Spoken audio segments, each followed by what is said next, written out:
Hello everyone, कैसे हैं आप सब लोग। अल्हम्दुलिल्लाह मैं बिल्कुल ठीक हूँ। होप करती हूँ आप भी बिल्कुल ठीक होंगे।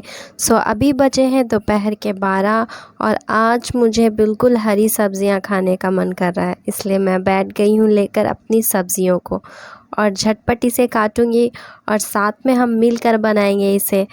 चलें अपने लंच की प्रिपरेशन की शुरुआत करते हैं। साथ ही मैं आज आपको एक बहुत प्यारी सी स्टोरी सुनाऊंगी, जो स्टोरी है एक अल्लाह वाले बुज़ुर्ग की। पता है, एक बार का वाक़या था। एक बुज़ुर्ग हज के सफ़र पर गए थे। जब वो एक जगह से गुज़र रहे थे, उनके हाथ में एक थैला था, उसमें कुछ पैसे थे। अचानक एक चोर उनके हाथ से थैला छीन कर भाग गया। जब चोर काफ़ी दूर निकल गया, तब अचानक उसकी आंखों की रोशनी ख़त्म हो गई। आंखों की रोशनी जाते ही उस चोर ने रोना शुरू कर दिया। जब लोगों ने चोर से पूछा, भाई क्या हुआ, वो कहने लगा, मैंने एक आदमी का थैला छीना है। वह कोई बड़ा अल्लाह का करीबी बंदा लगता है। मेरी आंखों की रोशनी चली गई। खुदा के लिए मुझे उसके पास पहुंचा दो ताकि मैं उससे माफ़ी मांग सकूं।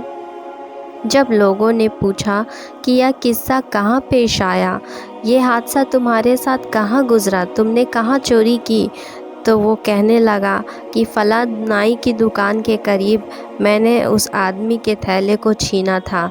लोग उसको उस दुकान पर ले गए और नाई से पूछा कि इस तरह का कोई आदमी यहाँ से गुज़रा है, आप उसे जानते हो?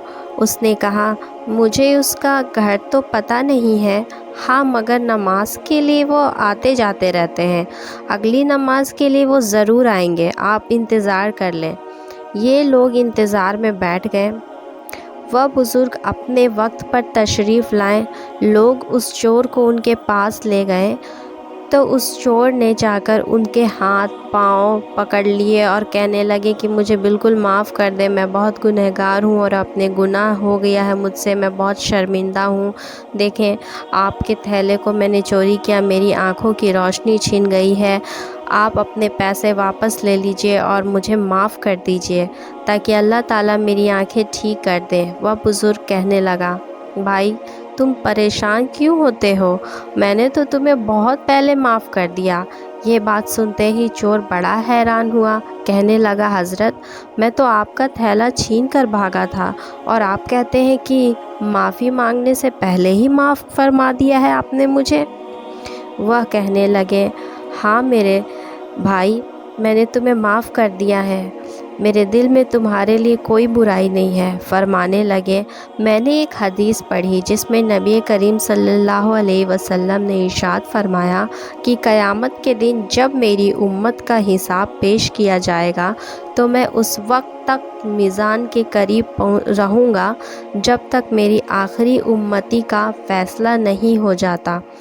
मेरे दिल में ये बात आई कि अगर मैंने इस चोर को माफ़ नहीं किया तो क़यामत के दिन ये मुकदमा पेश होगा और जितनी देर मेरे मुकदमे का फ़ैसला होने में लगेगा, अल्लाह के नबी सल्लल्लाहु अलैहि वसल्लम को उतनी देर जन्नत से बाहर रहना पड़ेगा। इसलिए मैंने माफ़ कर दिया है तुम्हें। ना तो कोई मुकदमा पेश होगा और ना ही मेरे महबूब को मेरी वजह से जन्नत में जाने में देर लगेगी। अब वो जल्दी तशरीफ़ ले जाएंगे। मुझे पूरा यकीन है कि आपको ये पूरी स्टोरी बहुत अच्छे से समझ में आई होगी। आज आपको मेरा इस स्टोरी को सुनाने का मोटिव ये था कि ज़रा गौर से सोचने वाली बात है कि वो बुज़ुर्ग उस बंदे को जानते तक नहीं थे कि वो कौन थे जिन्होंने मेरे थैले को चोरी की। बावजूद इसके उन्होंने उन्हें माफ़ किया। सिर्फ़ क्यों? रसूलुल्लाह सल्लल्लाहु अलैहि वसल्लम से उन्हें इतनी मोहब्बत थी कि उनकी खातिर, उनकी उस हदीस की खातिर उन्होंने उन्हें माफ़ किया। सोचे ज़रा, थोड़ी सी ज़िंदगी का, पूरे दिन का वक्त अगर हम अपनी इबादत में लगाएं, थोड़ा वक्त अगर हम दें तो शायद हमें कुछ इस्लामिक नॉलेज होगी जिससे हम अपनी ज़िंदगी में सुधार कर सकते हैं, जिससे हम अपने रिश्तों में सुधार कर सकते हैं। ज़रा ध्यान से सोचें, कौन कौन से रिश्तेदार हमसे छूट चुके हैं, ہماری چھوٹی چھوٹی غلطیوں کی وجہ سے ہم دل میں لے کر لوٹ چل پڑتے ہیں کہ اس نے میرے ساتھ فلاں نے یہ کیا تھا، اب تو مجھے اسے زندگی بھر معاف نہیں کرنا ہے، مجھے تو اس کی صورت نہیں دیکھنی۔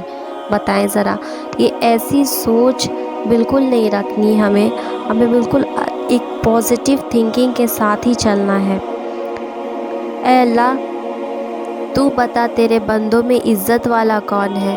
تو حضرت موسیٰ کہتے ہیں کہ رب کریم نے فرمایا، اذا قدر غفرا، جس کے پاس بدلہ لینے کی طاقت ہو پھر بھی معاف کر دے، وہ بڑی عزت والا ہے۔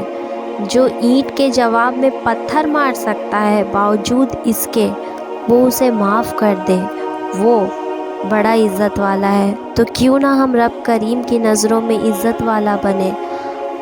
اس کی نظروں میں نہ ہمیں اونچا اٹھنا ہے کہ دنیا والوں کی نظروں میں۔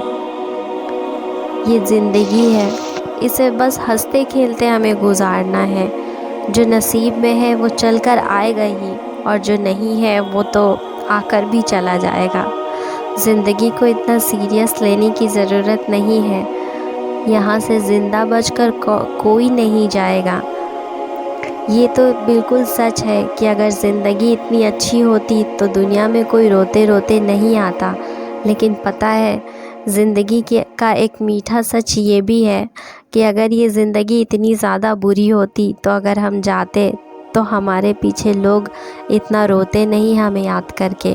اس لیے زندگی کو اپنے نظریے سے دیکھیں کہ یہ دنیا کیا ہے ہمارے لیے، کیا ہم یہاں اچھائی کر رہے ہیں یا برائی؟ لوگ ہمارے ساتھ برا کر رہے ہیں تو کیا ہم بھی بدلے میں ان کے لیے برا ہی سوچ رکھ رہے ہیں؟ کیوں؟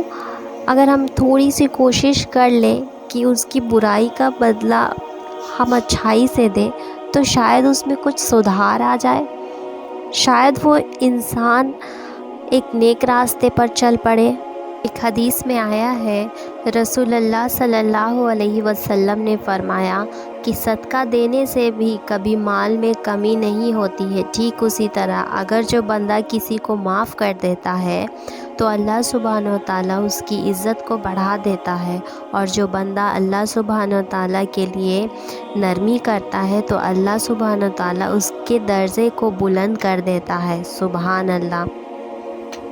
معاف کرنے والے کا دل بہت صاف رہتا ہے اور دنیا کے ہر رنج و غم سے آزاد رہتا ہے اور خوش بھی رہتا ہے۔ اسی لیے خود کو خوش رکھیں، دوسروں کو معاف کریں اور زندگی کو ہنستے کھیلتے جئیں۔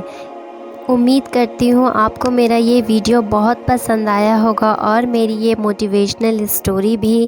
اپنا بہت خیال رکھیے گا، دعا میں مجھے یاد رکھیے گا۔ تب تک کے لیے اللہ حافظ۔